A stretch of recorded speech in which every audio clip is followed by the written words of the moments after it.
हाँ तो चलिए अब कंडीशन नंबर 2 देख लेते हैं। कंडीशन नंबर 2 क्या है कि two mirror are perpendicular to each other, यानी दो जो प्लेन मिरर है आपस में क्या है, लंबवत है यानी परपेंडिकुलर है, तब उसमें इमेज की संख्या कितना होगी। इन दो जो दर्पण है आपस में क्या है, लंबवत है, इसको समझिएगा थोड़ा ध्यान से, ये बहुत इंपॉर्टेंट है। जो मिरर है ये दो क्या है, समतल दर्पण है और दोनों आपस में क्या है, दोनों आपस में लंबवत है और इसके बीच में जो है एक वस्तु को, एक ऑब्जेक्ट को हमने रख दिया। ठीक है, एक ऑब्जेक्ट रखा हुआ है। ठीक है, एक ऑब्जेक्ट रखा हुआ है, तब इसमें कितना इमेज बनेगा, यानी दो मिरर एक दूसरे का ऐसा लंबवत है तब उसमें मिरर की संख्या कितना होगा। देखिए तो इसको भी कुछ नहीं करेंगे, मान लिया जाए कि थोड़ा सा और ऑब्जेक्ट रखा हुआ है, यहाँ पे ऑब्जेक्ट रखा हुआ है और इस दर्पण को हम नाम ले देते हैं M1 और इसको नाम लेते हैं M2। कोई दिक्कत, इसको M1 बोल देते हैं और इसको M2 बोल देते हैं। आप देखिए मान लिया जाए कि इस दर्पण की M1 से, M1 दर्पण के लिए ये जो ऑब्जेक्ट रखा हुआ है वो कुछ दूरी पर रखा हुआ होगा और यहाँ पर M2 दर्पण के लिए ये भी ऑब्जेक्ट है, कुछ दूरी पर रखा हुआ होगा। अब इसका हमको क्या बनाना है, इमेज बनाना है। तो इमेज कैसे बनेगा भाई, देख लिया जाए। तो सबसे पहले क्या करेंगे, सबसे पहले क्या करना है कि जितना दूरी पर, डिस्टेंस पर, जितना डिस्टेंस पर ऑब्जेक्ट रखा हुआ है M1 से देखेंगे इतना ही दूरी पर, तो इसका इमेज बनेगा, इसका इमेज बनेगा। अभी इसको भूल जाइए, M2 मिरर को भूल जाइए, अभी M1 दर्पण के लिए देख लीजिए। मान लीजिए कुछ डिस्टेंस पर, ए डिस्टेंस पर ए रखा हुआ है। ठीक है, ए डिस्टेंस पर ए ऑब्जेक्ट रखा हुआ है, तो उतना ही दूरी पर तो वस्तु बनेगा, इसका इमेज बनेगा, प्रतिबिंब जिसको बोलेंगे। ठीक है, ए दूरी पर इसका मान लेते हैं कि यहाँ पे प्रतिबिंब बनेगा I1। अब इसके लिए M2 दर्पण के लिए भी यही, इसके जितना दूरी पर ए डिस्टेंस पर यहाँ भी रखा हुआ है, तो इसका प्रतिबिंब क्या बनेगा, इसका प्रतिबिंब मान लिया जाए कि I2 बन रहा है, इसका I1 बना है और इसका I2। ये दो बात तो क्लियर है कि दो इमेज दो बनेगा ही बनेगा। दो दर्पण को आपस में ऐसे लंबवत रखेंगे ऐसे करके, और उसमें बीच में यदि कोई ऑब्जेक्ट है या कोई व्यक्ति यदि खड़ा है, तो ये तो क्लियर है कि इधर फेस देखेंगे तो इधर इमेज बनेगा और इधर फेस देखेंगे तो इधर इमेज बनेगा, दोनों दर्पण में इमेज बनेगा।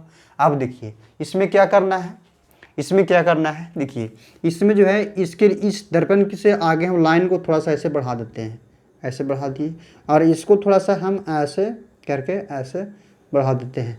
सॉरी, इसको नहीं बढ़ाएंगे, यहाँ से बढ़ाएंगे, इस मिरर से यहाँ ऐसे करके बढ़ा दिए।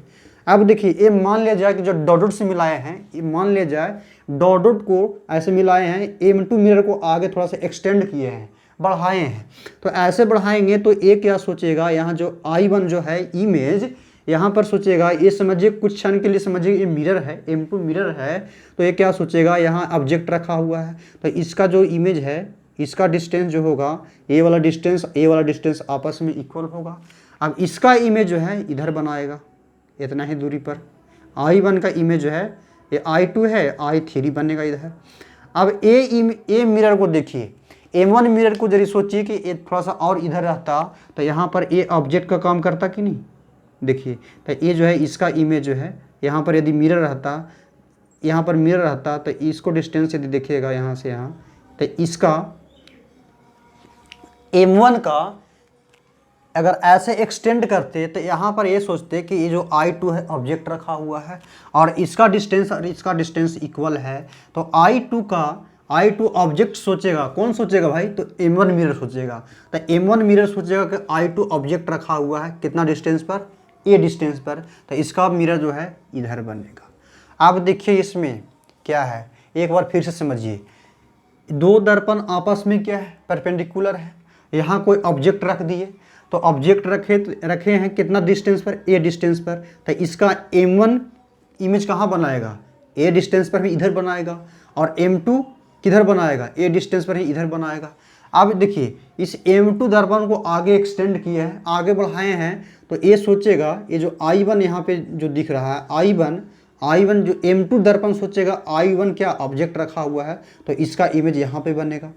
अब इसको थोड़ा सा एक्सटेंड कीजिएगा, M1 मिरर को एक्सटेंड कीजिएगा, तो देखिए यहाँ पे M1 सोचेगा ये मेरा क्या है, ऑब्जेक्ट रखा हुआ है, ये डिस्टेंस पे रखा हुआ है, तो इसका भी इमेज यही बनेगा।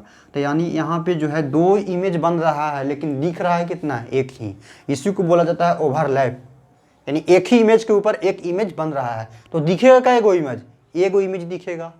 देखिए इसके लिए इसका इमेज यहाँ बनेगा और इसका इमेज यहाँ बनेगा, दोनों एक दूसरे का ओवरलैप हो जाएगा, इस कंडीशन को बोला जाता है ओवरलैपिंग। और इस कंडीशन में यहाँ पर दो इमेज एक दूसरे का पैरेलल है, ऐसा भी देखिए ना, यदि से सेम व्यक्ति वाला इमेज को, ठीक है, एक ही पर यदि रख देते एक ही इमेज नहीं दिखेगा, तो इसी का जैसा है सोचिएगा कि इसका इमेज यहाँ बन रहा है और इसका भी इमेज यहाँ बन रहा है, तो ये हो गया ओवरलैप। ये जो इमेज I3 है कैसा इमेज है, तो ओवरलैप है, ओवरलैप कर रहा है।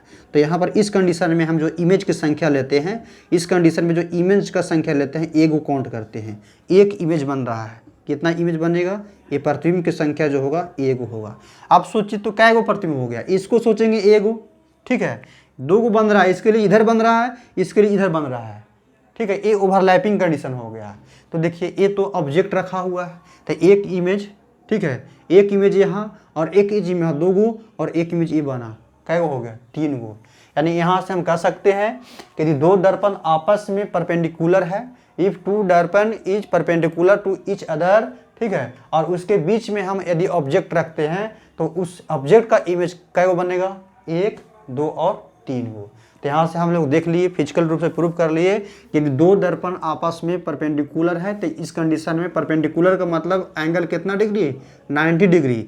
तो यहाँ पर नंबर्स ऑफ इमेज की संख्या जो होगा, नंबर्स ऑफ इमेज की संख्या होगा, इमेज का कितना बनेगा, तीन गो बनेगा, यहाँ याद रख लीजिएगा। और उस कंडीशन में कितना बोले थे, दो दर्पण आपस में पैरेलल है, तो उस कंडीशन में अनंत बोले थे।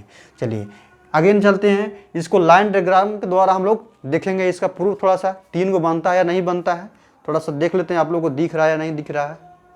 चलिए ठीक है, हाँ तो दिख रहा है। चलिए अब अगेन देख लेते हैं, लाइन डायग्राम के द्वारा देखेंगे। चलिए तो यदि ये तो फिजिकल रूप से देख लिए कि इमेज क्या को बनेगा, तीन को बनेगा, मुख्य रूप से चार को बनता है, लेकिन एक कंडीशन में ओवरलैप हो जाता है, इसका इमेज यहाँ पे बन जाता है और इस इमेज यहाँ पर इसका इमेज यहाँ पे बन जाता है, दोनों ओवरलैप हो जाता है, जिसके कारण इमेज एक ही को दिखेगा। अच्छा, इसमें लाइन डायग्राम के द्वारा यदि हम बनाया तो कैसे बना सकते हैं, देखिए सबसे पहले क्या करेंगे, यहाँ से प्रकाश किरण ऐसा आएगी नॉर्मल, ऐसे आने के बाद इसी रास्ते ऐसे रिटर्न हो जाएगा। दूसरा, यदि हम प्रकाश की किरण को ऐसे हम रिफ्लेक्ट करवाए तो रिफ्लेक्ट होने के बाद इधर तो जाएगा नहीं, इधर रिफ्लेक्शन इसका हो जाएगा, तो यहाँ डॉट डॉट से मिलाइएगा, तो यहाँ पर देखिए इसको आगे बढ़ाइएगा डॉट डॉट से, तो यहाँ एक प्रतिबिंब बन गया, तो पहला प्रतिबिंब बन गया। दूसरा यदि देखिए तो यहाँ लंबवत यदि प्रकाश किरण को ऐसे लाइएगा तो लाने के बाद, ठीक है, इसको पॉइंट पॉइंट से आगे हम डॉट डॉट से मिला सकते हैं और ये तो इधर तुरंत रिटर्न हो जाएगा, रिटर्न हो गया। अब दूसरा प्रकाश किरण क्या करेंगे, यहाँ से इंसिडेंट करवाएंगे तो ये क्या हो जाएगा, ऐसे रिफ्लेक्ट होगा, आगे मिरर बनाइएगा तो इधर आएगा और इधर चला जाएगा। अब यहाँ से डॉट डॉट से मिला दीजिए तो इमेज क्या को बना, दो वो इमेज तो क्लियर है, बन रहा है। अब तीसरा इमेज क्या करेंगे, कैसे बनाएंगे भाई, तो मान लिया जाए कि यहाँ से जो है ऐसे डॉट डॉट से मिलाइए, ठीक है, डॉट डॉट से मिला दिए।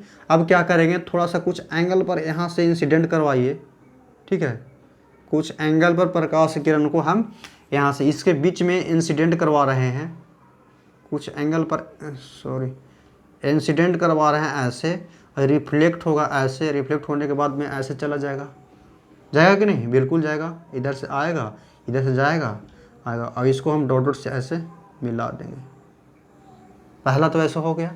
अब दूसरा प्रकाश किरण को क्या करेंगे, एक बार और ऐसे, ठीक है, इधर से टकरा दीजिए और आने के बाद जो है इधर आएगा, ठीक है, और इधर आने के बाद में ऐसे क्या होगा, रिफ्लेक्ट हो जाएगा। और रिफ्लेक्ट होने की कंडीशन में देखिए यहाँ से डायग्राम जो है सही नहीं बना है, इसको और थोड़ा सा एंगल से ऐसे बनाइएगा, तो ये जो रिफ्लेक्शन पॉइंट ऐसे करके थोड़ा सा डायग्राम थोड़ा सा क्लियर नहीं बन पा रहा है, ऐसे डॉट डॉट से मिलाइएगा तो तीसरा इमेज जो है इसी तरह से यहाँ बन रहा है। तो ये तो क्लियर है कि यहाँ पे इसका इमेज बना दिए, इसका इमेज बना दिए, इसी तरह से दो लाइन को यहाँ से गुजारिएगा तो ये जो पॉइंट है यहाँ पे कटेगा। तो इस प्रकार से हम लोग देख लिए कि दो समतल दर्पण जो है आपस में लंबवत है, तो इसका प्रतिबिंब की संख्या कितना बनेगा, तीन को बनेगा। फिजिकली हम इसको देख लिए, फिजिकल रूप से इसका प्रूफ देख लिए और इसका लाइन डायग्राम के द्वारा भी हम लोग देख लिए। अब हम लोग देखेंगे जनरल फार्मूला, देखेंगे कि किसी भी एंगल पर यदि दो दर्पण को रख दिया जाए और उस दो दर्पण को ऐसे रख देंगे, किसी भी एंगल पर यदि दो दर्पण को आपस में रख देंगे ऐसे, और उनके बीच में यदि हम ऑब्जेक्ट रख देंगे तो उसका इमेज की संख्या कितना बनेगा। तो चलिए इसको स्क्रीनशॉट लेना तो ले सकते हैं, अगेन हम लोग देखेंगे। हाँ तो चलिए अगेन हम लोग देख लेते हैं। थीटा कोण पर स्थित दो समतल दर्पण के बीच रखी वस्तु का प्रतिबिंब जो है, दो दर्पण है और उन दोनों दर्पण के बीच का एंगल कितना है। किसी भी एंगल पर आप दो दर्पण को रख दीजिए और रखने के बाद उसको देखेंगे हम उस वस्तु का इमेज कितना बनेगा। तो चलिए हम लोग ये जो कंसेप्ट हम लोग यूज करेंगे, इस कंसेप्ट का नाम है सर्कुलर कंसेप्ट। ठीक है, सर्कुलर कंसेप्ट का यूज करने वाले हैं। देखिए इसमें क्या होता है, मान लिया जाए, ठीक है, मान लिया जाए कि दो दर्पण है, ये दो दर्पण है यहाँ से ऐसे, ठीक है, दो दर्पण है और किसी भी एंगल पर हम, ठीक है, यहाँ पे जो है कोई ऑब्जेक्ट रखा हुआ है, ठीक है, दो दर्पण ऐसे रखा हुआ है, कोई भी एंगल पर रखा हुआ है और इस दर्पण का नाम हमने M1 दिया और इस दर्पण का नाम यदि हम M2 दिया तो इसके बीच में का एंगल जो है अल्फा यदि मान ले या एक्स ही मान लिया जाए, या यहाँ पर यदि बीटा मान लेते हैं तो दोनों के बीच का एंगल कितना हो जाएगा, अल्फा प्लस बीटा। तो सर्कुलर कंसेप्ट में क्या होता है, थोड़ा देखिएगा, मान लीजिए कि यहाँ पे जो M1 दर्पण है और यहाँ पे M2 दर्पण रख दिए। अच्छा, M1 के साथ में कितना एंगल बन रहा है, तो अल्फा बन रहा है। आप देखिए M2 के साथ में कितना एंगल बन रहा है, बीटा बन रहा है, और इसको कर देंगे ऐसे क्रॉस और बीच में हम लोग लिखते हैं प्लस, तो अल्फा प्लस में बीटा, यहाँ पर लिखेंगे अल्फा प्लस बीटा। अब देखिए फिर आगे बढ़ेंगे यहाँ पे और फिर आगे बढ़ेंगे यहाँ पे, ध्यान से देखिएगा। आगे बढ़ेंगे तो देखिए ये जो अल्फा है ये इसमें ऐड कर दीजिए, जितना ऐड अल्फा प्लस बीटा है ना, तो इसको ऐड करेंगे तो कितना हो जाएगा, 2 अल्फा प्लस में बीटा होगा। ये टोटल में ये अल्फा प्लस बीटा यहाँ लिखा हुआ है और इसमें अल्फा ऐड करने बोल रहे हैं तो 2 अल्फा प्लस बीटा होगा। इसी तरह से इसमें अल्फा प्लस बीटा में बीटा ऐड करेंगे तो अल्फा प्लस क्या होगा, 2 बीटा, ऐसा होगा। अब इसको हम ऐसे ले लाते हैं क्रॉस और इसको बोलेंगे ऐसे क्रॉस, और फिर यहाँ पे यही एंगल छापना है अल्फा प्लस बीटा। फिर यहाँ से इसको एक बार ऐड कीजिए यहाँ पे, तो कितना हो जाएगा भाई, ये आपका हो जाएगा 2 अल्फा प्लस में 2 बीटा। और इसी तरह से इसको यहाँ पे ऐड कीजिएगा तो क्या, यहाँ 2 अल्फा है ना जी, 2 अल्फा है तो यहाँ 3 बीटा हो जाएगा, 3 बीटा हो जाएगा। और यहाँ से ऐड कीजिएगा तो 3 अल्फा प्लस में 2 बीटा हो जाएगा। अच्छा, अभी जस्ट समझ में आएगा। थोड़ा देखिए ये कंसेप्ट का यूज है। जैसे मैं कैसे पूछता, आपसे पूछेगा ऐसे, ये कोई दर्पण है, ठीक है, और ये दर्पण के बीच का जो कोण है, मान लीजिए कि यहाँ पे कोई ऑब्जेक्ट रखा हुआ है, यहाँ से जो एंगल है 20 डिग्री बन रहा है और यहाँ से जो एंगल है ये 30 डिग्री बन रहा है। तब पूछेगा कि प्रतिबिंब की संख्या कितना होगा। इस दर्पण को नाम देते हैं M1 और इसका नाम देते हैं M2। थोड़ा सा देखने दीजिए आप लोग, क्लियर है कि नहीं। चलिए क्लियर है। ये ऐसे पूछेगा, देखिए तो इसके जगह पर देखिए अल्फा रखेंगे, यहाँ जो 20 डिग्री है तो इसको अल्फा मानेंगे और यहाँ 30 डिग्री है तो बीटा मानेंगे, और हम लोग लिख लेंगे यहाँ पे लिख लेंगे M1 लिख लेंगे और यहाँ पे क्या लिखेंगे M2। और इसके बीच का एंगल कितना है 20 डिग्री और इसके बीच का एंगल कितना है 30 डिग्री, यही तो लिखा गया है। देखिए अल्फा बीटा लिखे हैं और यहाँ से क्रॉस कर दीजिए और यहाँ पे अल्फा प्लस बीटा किए हैं तो ऐड होगा, तो 20 प्लस 30 कितना हो जाएगा 50 हो जाएगा, 50 डिग्री। और यहाँ से इसको ऐड कर दीजिए तो 50 में से 30 ऐड करेंगे तो कितना हो जाएगा भाई, ये 80 हो जाएगा। अब यहाँ से यहाँ ऐड करेंगे तो कितना होगा, 50 में से 20 ऐड करेंगे तो 70 हो जाएगा। फिर यहाँ से क्रॉस करके आगे बढ़ जाइए। फिर यहाँ जो ये एंगल 50 है 50 ही लिखना है, हमेशा 50 ही लिखना है, जो क्रॉस में जो है हमेशा 50 ही लिखना है। अब यहाँ से देखिए कितना होगा, यहाँ से ऐड कीजिए इसको तो कितना हो जाएगा, यहाँ पे ऐड कीजिएगा तो ये आपका हो गया 130 डिग्री, और यहाँ से ऐड कीजिएगा तो ये हो गया आपका 120 डिग्री। अब एक बार और ऐड कीजिए, ऐड करने के बाद यहाँ कितना आएगा भाई, यहाँ फिर क्या लिखना है 50 ही लिखना है। यहाँ देखिए यहाँ कितना है, यहाँ है 50, 120 और 50 कितना हो गया 170, यहाँ ऐड कीजिएगा तो हो गया 180। ठीक है, तो इस तरह से करके आगे बढ़ना है। ठीक है, इस तरह से आगे करके ऐसे बढ़ना है। भाई नहीं दिख रहा है, चलिए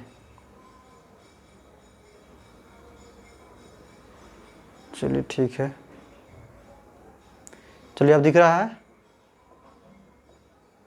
चलिए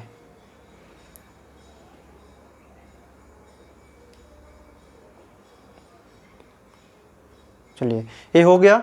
अब देखिए हम कैसे समझेंगे, ये देखिए दो दर्पण M1 है और M2 लिखा हुआ है।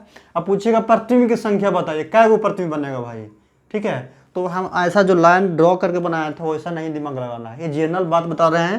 ये जो थीटा है, यहाँ दोनों के बीच का एंगल कितना है, 50 डिग्री। अब देखिए इसके बीच का एंगल 20 डिग्री, यहाँ 30 डिग्री है, तो कै गो एंगल बनेगा, कै गो इमेज बनेगा। तो देखिए यहाँ से गिनिएगा, एक इमेज, दूसरा इमेज, ठीक है, और यहाँ पर 3 इमेज, 4 इमेज, 5 इमेज, 6 इमेज। अब देखिए यदि एंगल का मान जोड़ते जोड़ते, ठीक है, जोड़ते जोड़ते यदि एंगल का मान, ठीक है, ये अल्फा प्लस बीटा जोड़ रहे हैं, यदि एंगल का मान यदि 180 आ जाए, 180 के बराबर आ जाए, चाहे एंगल का मान जो है 180 से बड़ा आ जाए, ठीक है, 180 से कितना, जो थीटा का वैल्यू 180 से यदि बड़ा आ जाए तो हम यहीं पे स्टॉप हो जाते हैं, ठीक है, वहीं पे स्टॉप हो जाना है। देखिए 180 आ गया है, तो यहाँ पे देखिए 180 है, तो यहाँ पर इसका कैलकुलेट नहीं करेंगे, यहाँ पर इसका वैल्यू नहीं लेंगे। और देखिए 180 से कम है तो इसका वैल्यू कंसीडर करेंगे। तो देखिए यहाँ से एक इमेज, ये 2 इमेज, यहाँ 3 इमेज, यहाँ कितना बना 4 इमेज, यहाँ से 5 इमेज, और यहाँ से 6 इमेज, और एक यहाँ लेंगे, कितना बना 7 इमेज। तो इमेज की संख्या कितना हो गया, 7 को। ये सवाल आपसे कैसे पूछेगा कि दो दर्पण, ठीक है, M1 और M2 है, इन दोनों के बीच का एक ऑब्जेक्ट रखा हुआ है, दोनों दर्पण के बीच एक ऑब्जेक्ट रखा हुआ है, और इनके बीच का देखिए एंगल कितना है 20 डिग्री, यहाँ से 30 डिग्री, तो कितना इमेज बनेगा, कै गो इमेज बनेगा भाई। तो यहाँ से गिनिएगा 1 2 3 4 5 6 और 7 को, 180 छोड़ देंगे। इसका थोड़ा सा स्क्रीनशॉट लेना है तो ले सकते हैं। अगेन हम लोग देखते हैं इसी तरह के एग्जाम्पल, थोड़ा सा एक और दो देख लेते हैं, ठीक है। तो चलिए इसको मिटा देते हैं। चलिए अगेन देख लीजिए, अगेन जैसे कि आप लोग पूछेगा, ये आपका कंसेप्ट था, ऐड करके बढ़ जाना था आपको। देखिए अगेन आपका देखिए एग्जाम्पल नंबर 2 यदि देखा जाए, हम ऐसे बोल रहे हैं, एग्जाम्पल नंबर यदि 2 पर विचार किया जाए कि मान लिया जाए कि दो दर्पण है, यहाँ से देखिए ये ऐसे है और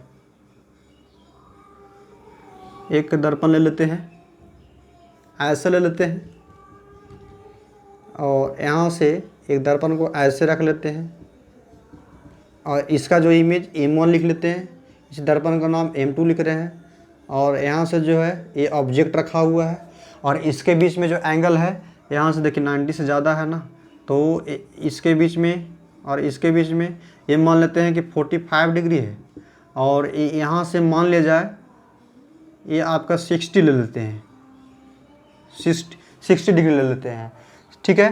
तब इमेज, ये ऑब्जेक्ट है, तब इमेज कितना बनेगा, कुछ नहीं करना है, यहाँ जो है कि M1 लिख लीजिए, M1, और यहाँ पे लिख लीजिए M2।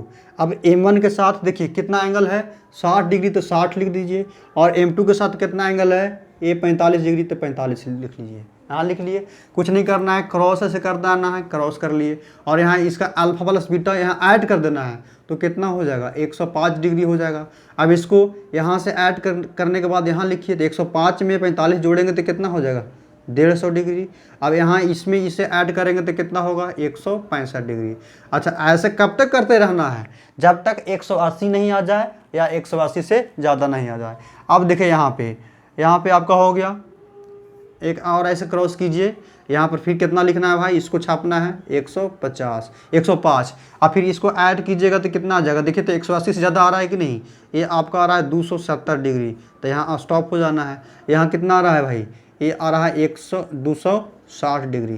तो देखिए 180 से ज़्यादा आएगा तो इसका कैलकुलेट नहीं करेंगे, यहाँ पर इसको स्टॉप हो जाएंगे।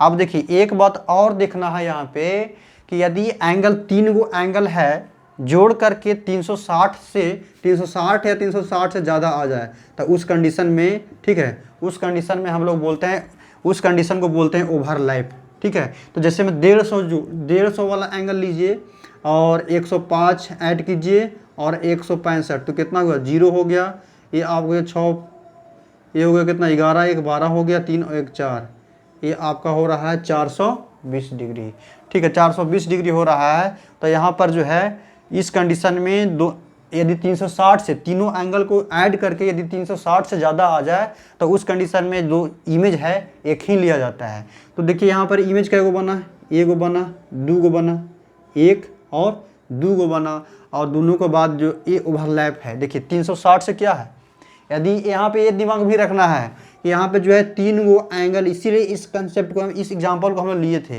ये वाला एंगल 150 जोड़िएगा, 105 जोड़िएगा, 165 जोड़िएगा, तो तीनों को जोड़ करके यदि 360 या 360 के बराबर या 360 से ज़्यादा आ जाए, तो इस कंडीशन में हम लोग, इस कंडीशन को बोला जाता है ओवरलैपिंग।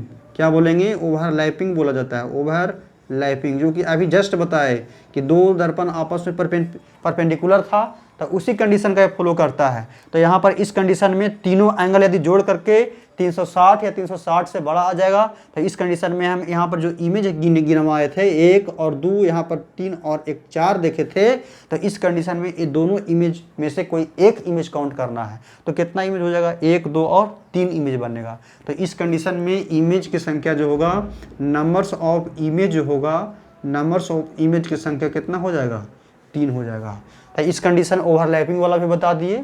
अब यहाँ पर कब रुकना है? 180 से ज़्यादा हो जाएगा तो स्टॉप कर जाना, या 180 हो जाएगा तो फिर स्टॉप हो जाना है। अगेन देख लेते हैं, अगेन हम लोग देख लेते हैं। एक एग्जाम्पल नंबर 2 था, अगेन देख लिया जाए। अगेन एग्जाम्पल नंबर 3 देख लेते हैं। 3 में यदि ऐसे पूछेगा, यदि मान लिया जाए कि 2 दर्पण है, ठीक है, ऐसे है और ऐसे है। देखिए 2 दर्पण ऐसे ऐसे रखा हुआ है, ये आपस में 90 डिग्री पे, यहाँ ऑब्जेक्ट है, यहाँ जो है ये ऑब्जेक्ट रखा हुआ है, यहाँ से 45 डिग्री और यहाँ से 45 डिग्री। क्या गो इमेज बनेगा? अच्छा, अभी तो जस्ट प्रूफ किए हैं कि 2 दर्पण आपस में लंबवत है, तो उसके बीच का एंगल 90 डिग्री है यहाँ से यहाँ, तो कितना इमेज बनेगा? 3 को बताए थे, तो इसमें 3 आना चाहिए। तो मान लेते हैं कि यहाँ पर दर्पण M1 है और M2 है, इसके बीच का एंगल कितना? 45 डिग्री, और इस दर्पण के बीच का एंगल 45 डिग्री। यहाँ से क्रॉस कीजिएगा तो कितना आ जाएगा? 90 डिग्री ऐड कीजिएगा, तो फिर यहाँ से ऐड कीजिएगा तो कितना हो जाएगा? 135 डिग्री, और फिर यहाँ पे कितना हो, इसको ऐड कीजिएगा तो 135 डिग्री, और यहाँ ऐसे क्रॉस कीजिएगा, यहाँ कितना होगा? 90। देखिए ये भी देखना है कि दोनों एंगल को ऐड करके, अच्छा यहाँ से देखिए इसको ऐड कीजिएगा तो कितना हो जाएगा? 200, ये हो जाएगा 5, ये हो जाएगा 2, ये हो जाएगा 225 डिग्री। तो स्टॉप कर जाना है। ये भी ऐड करेंगे तो कितना हो जाएगा? 225 डिग्री। हम क्या बोले? 180 से ज़्यादा आएगा या 180 आएगा, एंगल का जो मान होगा 180 के ज़्यादा या बराबर आएगा, तो इसमें जो क्या होगा, इसमें स्टॉप कर जाना है। तो यहाँ पर स्टॉप कर जाएंगे, यहाँ पर देखिए स्टॉप कर जाएंगे। अब ये भी चेक करना है कि यदि तीनों एंगल का ऐड करके 360 आ जाएगा, तो इस कंडीशन में जो है, इस कंडीशन में देखिए जो इमेज गिनिए, यहाँ पर 1 और यहाँ पर इमेज 2, और इसके लिए यहाँ पे यदि गिने तो 3 हो जाएगा, और इसके लिए यहाँ पे गिने तो कितना हो जाएगा? 4 हो जाएगा। हम क्या बोले? एक कंडीशन देख लिए, यहाँ पर स्टॉप कब होना है? स्टॉप होना है यदि एंगल का मान 180 आ जाए या 180 से बड़ा आ जाए, तो हम यहाँ पे जो है स्टॉप कर जाएंगे। क्या कर जाएंगे? यहाँ पर जो हम लोग स्टॉप कर जाएंगे, रुक जाएंगे।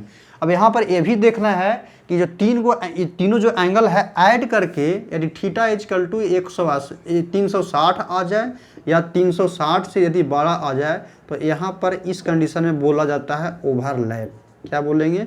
ओवरलैप। ओवरलैप का कहने का मतलब है कि जो यहाँ पर जो इमेज बन रहा है ना, एक ही पर एक इमेज एक दूसरे का ओवरलैप है, एक के ऊपर एक इमेज बन रहा है। तो इस कंडीशन में हम लोग इमेज की संख्या एक ही लेंगे।